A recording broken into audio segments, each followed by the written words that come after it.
Hello, নমস্কার। পিনাকি ভট্টাচার্য বলতেছিলাম। কে বলতেছেন? Hello hello. নমস্কারের খেতাপুরি। ওই পেনাকি ভট্টাচার্য, আমি তোর কোন পাকা ধানে মই দিছি যে তুই আমার ক্ষতি করতে সবসময় শুরু থাকিস, সবসময় রেডি থাকিস? মানুষকে লেলিয়ে দিয়ে আমাকে কেন ধ্বংস করতেছিস? তোর মতো জারওয়ানি এই এই এই পৃথিবীর বুকে থাকা যাবে না। কেননা তুই হচ্ছিস একটা ভাইরাস। তুই যেখানে যাবি ভাইরাস ছড়াবি, যেখানে যাবি মানুষকে হত্যা করবি, যেখানে যাবি মানুষকে ধ্বংস করবি। এই জন্য তোকে উৎখাত করার মাথায় প্ল্যান নিয়েছি। একটা অডিও কালকে ফ্লাশ করছি, আর একটা অডিও ফ্লাশ করার পরেই যে রিয়েকশন দেখলাম পাবলিকের, আমার মাথা নষ্ট। পুরো মাথাটা আমার নষ্ট করে দিয়েছে, সবকিছু ভেঙে মুচড়ে ছারকার করে দিল। হাসিনা, সবে মাত্র তোমার পতনটা শুরু হয়েছে। এটা দ্বিতীয় পতন বলা চলে। যখনই তুমি দেশে আসার কথা বলবা, যখনই তুমি কোন আন্দোলনের সিস্টেম করবা, যখনই তুমি কর্মসূচি দিবা, তখনই তোমার ধ্বংসের এক একটা পথ শুরু হবে। ওই ওই পিনাকি ভট্টাচার্য, তুই কত টাকা নিবি বল? তুই কত টাকা নিবি? কত টাকা নিলে তুই আমার পক্ষে আর কোনো ভিডিও বানাবি না, আমার বিপক্ষে কথা বলবি না? বল, কত টাকা নিবি? টাকা যদি নিবারই হতো, আজ থেকে আরো 10 বছর আগে টাকা নিয়ে কোটিপতি হয়ে বসে বসে খাইতে পারতাম। ঠিক আছে, মনের মধ্যে সততা আছে বিধায় কিন্তু টাকা নেই নাই।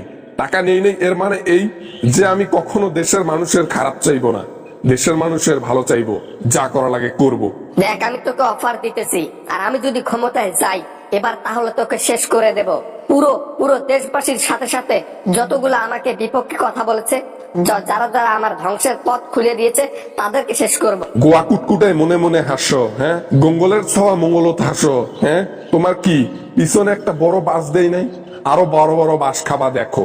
একটু সহ্য করো, সময়টা যাক, তারপর দেখো বিশাল বিশাল তোমার পিছন দিয়ে কিভাবে ক্যারকেস্টে বাস দেই, সেইটা টের পাবা। এই শালার ঘরের জন্য আমার জীবনটা শেষ। এই শালার ঘরের জন্য স্টুডেন্টরা একটু শান্ত থাকতো, এগুলো একদম লেলিয়ে দিয়ে একবারে স্টুডেন্টদেরকে একেবারে ফায়ার বানিয়ে ফেলাইছে, আগুন বানিয়ে ফেলাইছে। এখন যেখানে কথা বলি সেখানে আগুন। সবে মাত্র আগুনের দেখছো কি? তুমি দেশে আসার কথা বললেই দেশের প্রতিটা জায়গা থেকে তোমাকে ধ্বংস করে দেওয়া হবে। আজকে বিল্ডিং আর ছবি সংস্কার করা হয়েছে, কালকে দিল্লিতে গিয়ে জনগণ একবারে তোমাকে তুলে নিয়ে বাংলাদেশে এসে তোমার পিছনে বড় একটা বাস দিয়ে স্মৃতিসৌধে দাঁড় করাই রাখবে। আবার বলিও না, লেকচার মারবা না। আমাকে তোলা অত সহজ নয়। আমি দিল্লির রানী এখন, আমি মোদির বউ এখন। আমাকে তুলে নিয়ে গেলে পুরো ইন্ডিয়া বাংলাদেশকে গ্রাস করে দেবে, সে কথা খেয়াল রাখছো একবার? তোমার ভাতার যদি শোনে এই খবর, তাহলে আমাদের আগে তোমার ভাতারে তোমার পিছনে লাঠি দিয়ে বের করে দেবে, দিয়ে বলবে বাংলাদেশে তুই যা। তোর মতন জঞ্জাল এনে আমি যে কি ভুল করেছি এইটা বলতে বাধ্য হবে তোর ভাতার।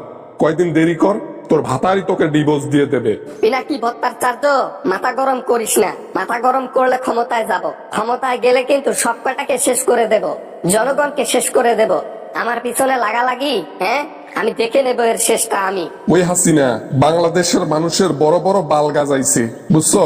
বড় বড় চুল গাজাইছে, চুলগুলা কাটার লোক পাইতেছি না, তো এজন্য বলি কি, তুমি ভাড়া হিসেবে বাংলাদেশে যাও, যা ঘরে ঘরে সবার চুল কেটে আসো। উপরেরটা না নিচেরটা করে কেটে আসো। আগুন নিয়ে খেলা করতেছো, আগুন নিয়ে খেলা করতেছে। আগুন যে কত ভয়াবহ হবে দেখতে পারবা। সূর্য যেরকম ভয়াবহ হতে পারে গরম দিনে, হাসিনাও গরম দিনে ভয়াবহ হবে, দেখিও। যার জীবন বাঁচাতে প্রতি সময় প্রতিটা মুহূর্তে বেড শেয়ার করতেছো মোদির সঙ্গে, সে আবার আমাদেরকে হুমকি দিয়ে বলে হ্যাঁ ভয়াবহ হবা। কত বল ফেলা ভয়াবহ হইছো এটা দেখা শেষ হয়েছে। বুকে যদি অ্যাকচুয়ালি দম থাকে বাংলাদেশে ঢুকে দেখাও, তুমি দেখবো তখন।